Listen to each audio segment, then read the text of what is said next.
So an adversary proceeding is a lawsuit.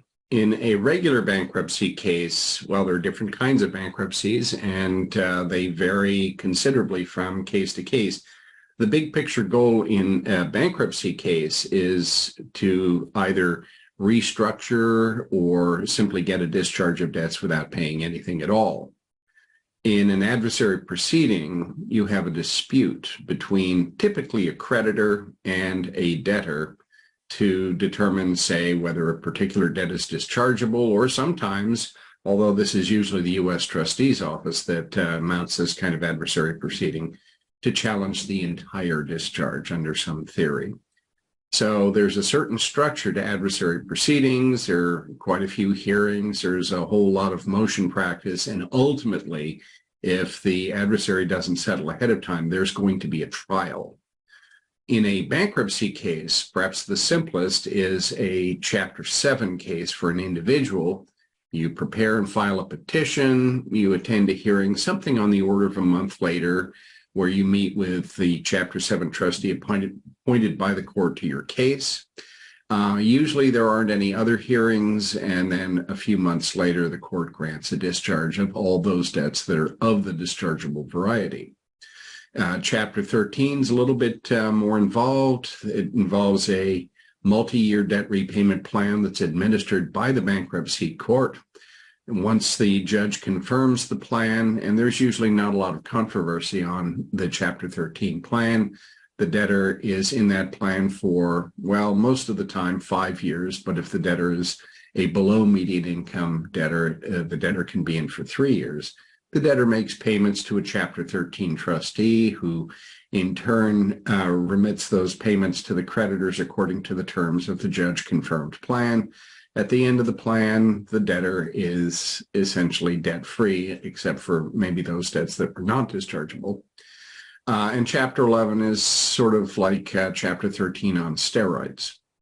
An adversary proceeding, on the other hand, isn't just a mechanical sort of thing.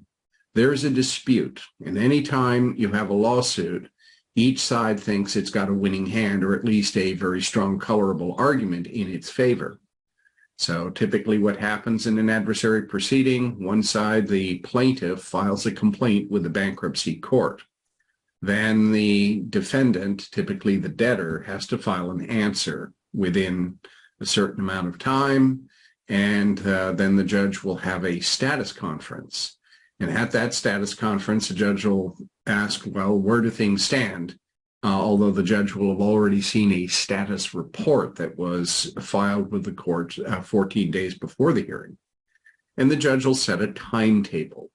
During that timetable, there will be chunks of the lawsuit that have to be dealt with.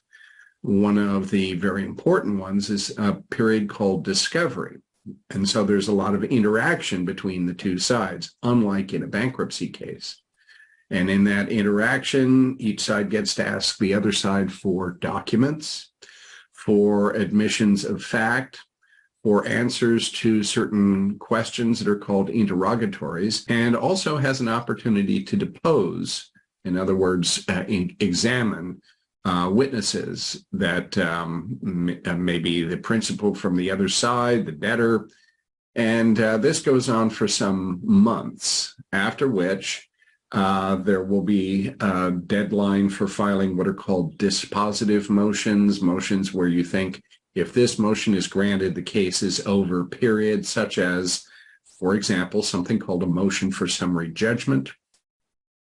And then there will be a deadline for filing something called the pretrial stipulation.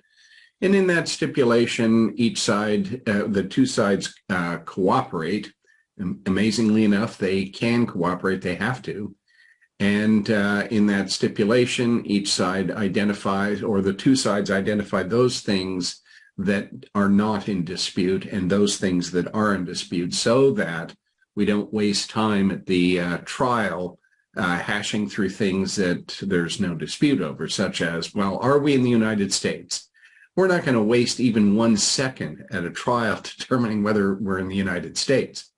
But then these other things, these are the things that are points of dispute. And then there's a trial. Now, in bankruptcy, jury trials are as rare as hen's teeth. In theory, they're possible, but in practice, they just never happen, or very rarely happen.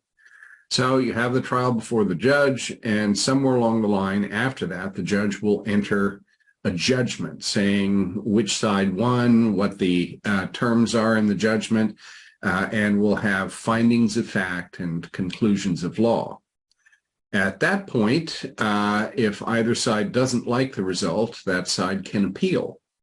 And the appellate process, the next step, you have a choice of going to the bankruptcy appellate panel for the Ninth Circuit or to the United States District Court in that particular district.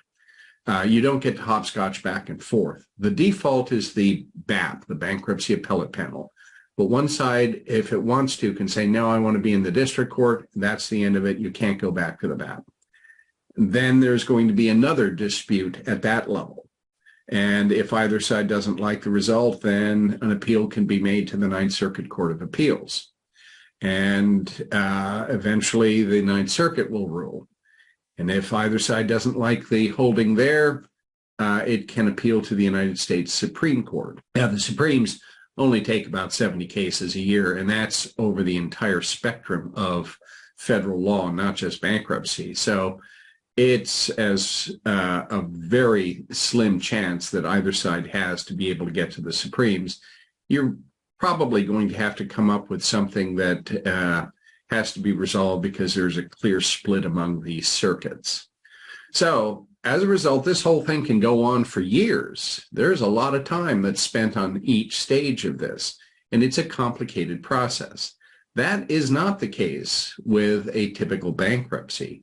You file the petition. Now in Chapter 11, it's a bit more, actually, it's a lot more complicated, but you don't have those pitched battles, for the most part anyway, where each side is absolutely sure of the rectitude of its position and wants a ruling that's going to get a result that's going to be favorable to it and unfavorable to the other side. So it's sort of like comparing a comic book to the Encyclopedia Britannica. The Adversary is much, much more complicated.